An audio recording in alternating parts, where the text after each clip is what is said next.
Welcome to the Midday News. I am Kayode Adebayo. The federal government has taken a bold steps to address the astronomical food prices across the Federation, planning to convene a meeting of the National Food Security Council. This was disclosed by the Minister of Finance, Budget and National Planning, Zainab Ahmed, after the weekly Federal Executive Council meeting presided over by the Vice President Yemi Osinbajo at the State House, Abuja. She noted that the gathering saddled the National Food Security Council to address the issue of food inflation, also provide a plan and some methods in which the country can reduce the cost of food to support improved food prices for the citizenry. It also lined up concrete actions to ensure growth of some sensitive sectors.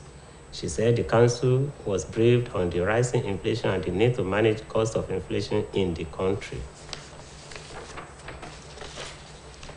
The fears of aggrieved parties in the just concluded primary elections of All Progressive Congress in Osun State have been allayed by putting in place an appeal panel to address all kinds of issues in the election.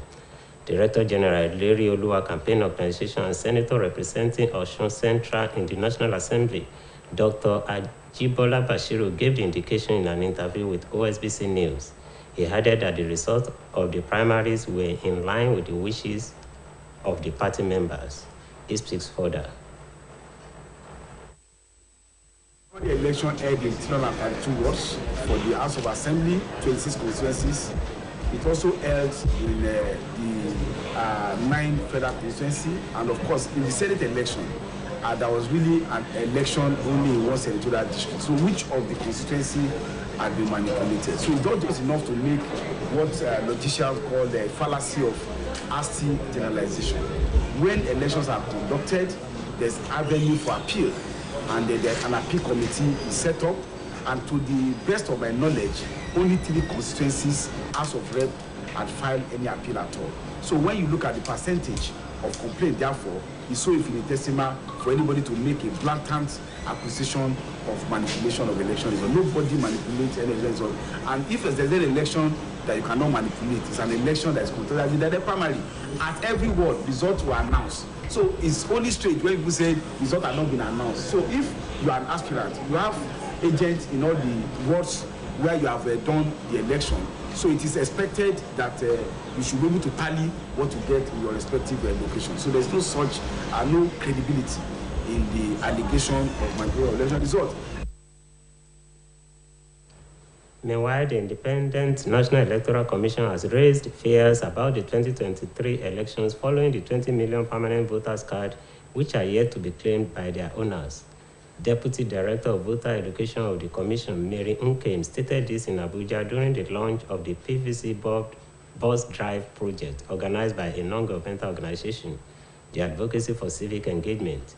The Commission also decried the poor participation of citizens in the ongoing continuous voters registration exercise, adding that uncollected PVC are still available for collection by the rightful owners at the various local government INEC offices.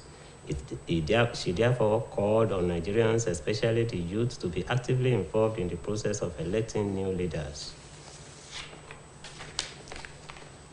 The Universal Basic Education Commission has disclosed that it will construct 6 smart schools in the 6 geopolitical zones of the country to the tune of 3.6 billion naira.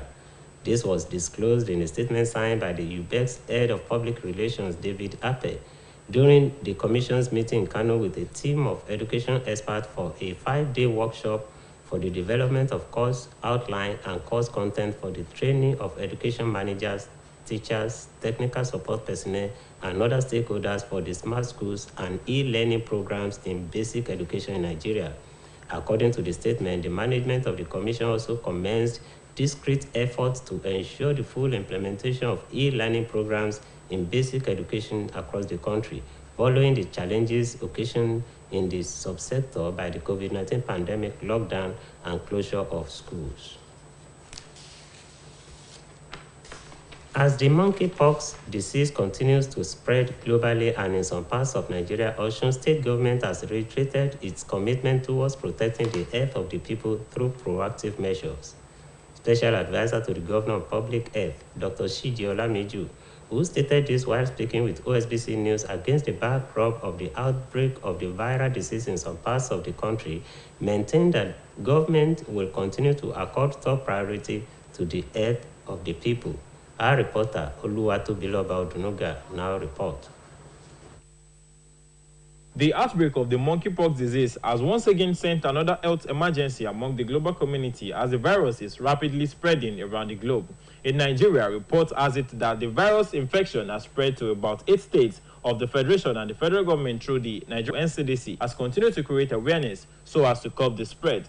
To this end, the federal government has called on veterinary epidemiology officers, field surveillance agents, and veterinarians to step up their surveillance activities aimed at picking any possible case of monkeypox in animals across the country. Speaking with OSBC News, Special Advisor to the Governor on Public Health, Dr. Shiji Olamiju, explained that the monkeypox can be transmitted through vectors such as rats, squirrels, among others, not limited to monkeys alone. Animals have a way of interacting with one another. So a monkey could infect any of these animals I have mentioned earlier. And if these animals have known about, I mean the rat, the mice, or the squirrel, peradventure, bite human being, or the fluid, the human beings come in contact with their fluid, whether blood, whether scab, affected spots in their body, the person could also contact it. And it will last for about between 2 to 4 weeks in the body. It may resolve on its own, and it may cause death. Dr. Olamiju noted that the symptoms of monkeypox virus include fever, body aches, cough, pebbles of skin, back pain, fatigue, among others, adding that the disease is similar to the smallpox virus and can result in rash that leads to red bumps on the skin. If somebody has it, it is not like COVID that you contact within a short period of time. It is contacted from person to person or face to face through droplets, whether coughing or sneezing, with prolonged contact, not within seconds like COVID. Reporting for OSBC News. Similarly, the latest report from Nigeria Center for Disease Control has revealed that the country has so far recorded 153 deaths from Lassa fever this year. Reports say the recent figure of deaths reported is higher than the deaths of 58 persons reported previously. The NCDC noted that since the last outbreak of the disease in 2016, there has been an increase in the number of recurring cases.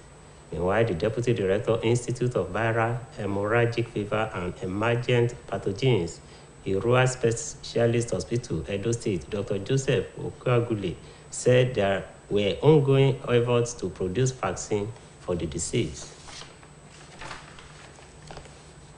And to sport, the Super Eagles will today conclude their tour of the United States of America with a match against Ecuador at the 25,000 capacity Red Bull Arena in Harrison, New Jersey in the afternoon.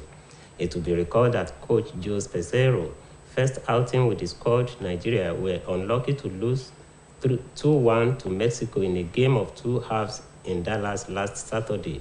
England-based forward Emmanuel Dennis has joined the team, and defender Olaoluwa Aina has shaken off a knock to train with the squad. The match against the Ecuadorians comes exactly a week before the Super Eagles tackle the Leon Stars of Sierra Leone at the MKO Abiola National Stadium, Abuja, in their opener to 2023 African Cup of Nations qualifying series. It was learned that a total of 20 players are now available to Peseiro and the rest of the coaching crew to pick from against the feisty South Americans, known for their pace, poise, and power. On the foreign scene, at least 5 people were killed by a gunman at a hospital campus in Tulsa, Oklahoma, as Americans still grappled with grief and anger over the shooting at the Texas school just over a week ago. According to the police, the gunman, who was armed with a rifle, was also killed in the incident without clarifying if he was shot by law enforcement agents or turned his weapon on himself. It was confirmed that 4 people were killed, including the shooter, in the active shooting situation at St. Francis Hospital campus, while officers were still clearing the building. The White House said in a statement that U.S. President Joe Biden has been briefed on the Tulsa shooting, adding that the administration has offered support to local officials. The shooting is the latest in a string of deadly assaults by gunmen that have rocked the United States in the past months. And that ends the midday news on OSBC TV. It was edited by Olubunmi Ajiboye Agbola. Please join us at 3 for the state news. Good afternoon.